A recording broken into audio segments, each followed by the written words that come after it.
Hello mga Megs! Welcome back po sa ating YouTube channel. So for today's video is maituturo lang po ako sa inyo. Alam mo ba, pag nakalimutan mo lagyan ng thumbnail ang inyong video, is pwede nating malagyan? Or kung paano ba natin lagyan ng thumbnail ang ating video?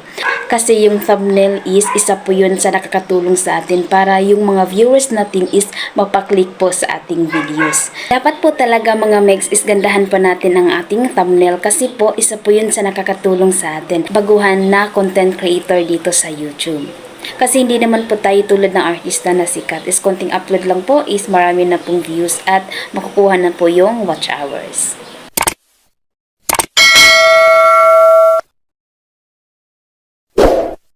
Joy's Vlog. First po talaga mga Megs is itap nyo lang po yung YouTube.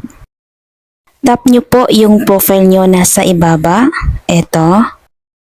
Next, itap nyo po yung view channel. Tap manage videos. At dito po tayo mapupunta. Nakikita nyo naman po na itong nasa unahan is wala pa pong thumbnail.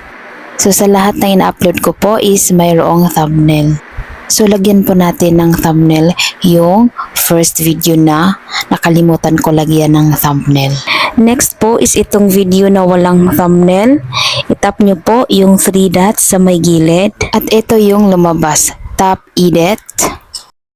At ito na mga Megs. So mayroon ditong title, visibility, audience, location, and add to playlist. Itap niyo lang po yung circle na may square sa gitna. Tapos, tap nyo po yung custom thumbnail. So, dito na po tayo. So, iselect nyo lang po yung thumbnail nyo. At pwede nyo po itong i-adjust. Pag okay na po, is itap nyo lang po yung done na nakasulat dun sa ibabaw. Tapos, tap save. At na-save na po natin, ito na po yung itsura. So, see the difference kung mayroong thumbnail or wala. Sobrang napakadali lang po talaga mga Megs kung paano lagyan ng thumbnail ang bawat video na ina-upload natin doon sa YouTube. So, that's all for today and thank you!